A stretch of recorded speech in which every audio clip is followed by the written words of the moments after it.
Hi, my name is Allen Probus, and I'm a cellist in the Kansas City Symphony. I'm going to be going through some stretches with you that I always do every time I pick up my cello. And I've got a few of my colleagues here with me. I'll let them introduce themselves. Hi, I'm Susie. Hi, I'm Meredith. I'm Alex. All right, so to get started, we're going to start with some bigger muscle groups. We'll start with a big yawn. Just put your arms out back this way. You can even drop your head back a little bit. Feels really good. And relax. We'll do each movement about 5 seconds. Do 3 shoulder rolls forward and 3 the other way. And we'll do another big yawn. You should feel a good stretch all the way from your chest down to your wrists. Shake that out. Do 3 shoulder rolls forward and 3 the other way.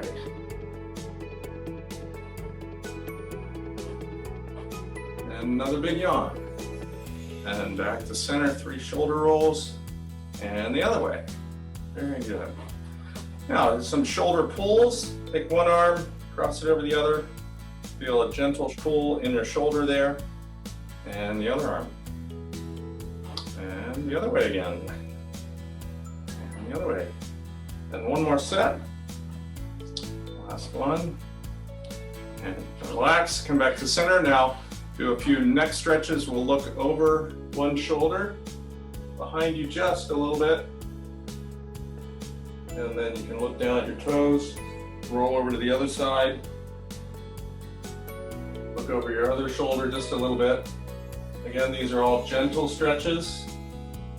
Don't want to injure yourself while you're just getting started. And then roll back to the other side. If it feels good, you can look back even a little farther this time. And roll down, back to the other side, and roll back over. Last set, and roll down. The other side. Good. Come back to center. Relax. One of my favorites is the big hugs. See swimmers do this. This is the Michael Phelps of the music world. And then come back to center. We'll do snap your arms up and then let them drop. Up, drop. Just a little bit of a gentle stretch of your triceps. And you can shake that out. We'll go to our zombie arms. Put your hands down in front of you, arms straight, and hold that for 5 seconds. Turn the other way. Should we be making zombie faces? Strange. This is also, if you've been recently engaged, this is the show the ring. Meredith. Show the massive ring. If you can hold up your hands, it's so heavy. Then turn the other way, and then back. Last time. And one more time over. Good. Shake that out. Then we have a series of 3 hand movements. Hold 5 seconds each, but spread your fingers as wide as you can. Then a fist, and then a claw. You can see my hands this way. And we'll do each of them in a row, 5 seconds. Good, and you can shake that out. Last thing, you just take your hands and you touch your palms with each finger. So pinky, ring finger, middle, pointer, thumb. Do that again. Pinky's really hard for me for some reason. And one more time. And that's it. Now you should feel all loose and ready to do whatever you need to do. I know for me, every time I do those, I feel ready to go. So thanks for joining me on this. And you're able to utilize this in the future as you try to keep yourself healthy. We're ready to go play six cello suites now. Yes! Uh-oh.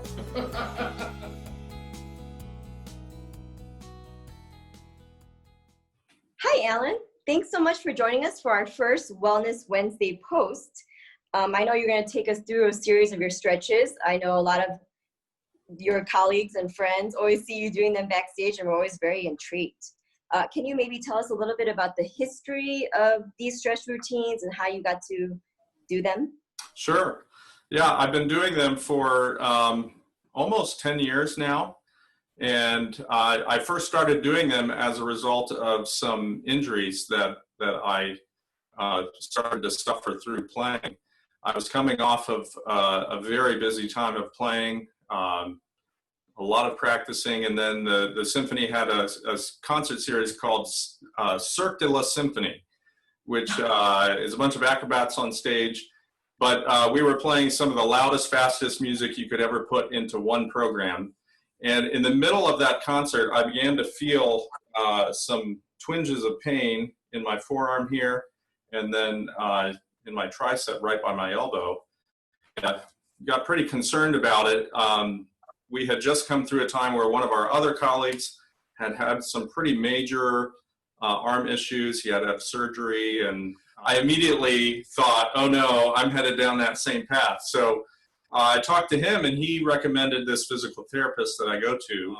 When I went for the first visit, the first question she asked me was, do you warm up before you play? And I thought, well, yes, of course. I play my scales and my arpeggios. And she said, no. Before you touch your instrument, do you do any warm-ups? I had always just, done whatever I was doing, grab my cello, start sawing away. And she kind of went through a little bit of the science of that if you haven't done any specific warm-ups for your muscles are considered cold, whether you feel like they're cold or not. So the idea behind all these stretches is to get the blood flowing to the parts of your body that you're going to be using the most. So she went through a series of exercises with me, starting with bigger muscle groups, going down to the smaller muscle groups, all the way down to your fingers. And I've been doing them every day. Did you feel a difference right away? Yeah.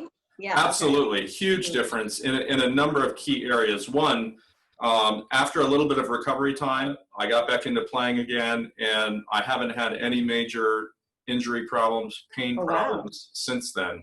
Mm-hmm. There's the little minor aches and pains that have come from getting older, but nothing performance related. And the second thing that I noticed was a real difference in efficiency of time. I used to spend a lot of time trying to warm up with scales and arpeggios, and I found that sometimes it would take me, half an hour or so. Now I do these stretches and I feel like, wow, I sit down in my seat and immediately I'm feeling really good, and I feel like I'm at my peak performance. I remember we saw this segment that you have a lot of students. Do you try to instill in them these stretches as well? Oh yeah. I tell all of my students about it. They don't always incorporate them, but the ones who do tend to be the ones who have had a few pain issues, even at a young age. That can happen. But many times it takes the actual first experience of, ooh, wow, something's hurting while I'm playing, to really let it soak into your mind. So we're so happy that you got to share tips for us. Yeah, I'm happy to share it wherever I go. That's great. Thank you so much. Sure. Thank you. Bye. Bye.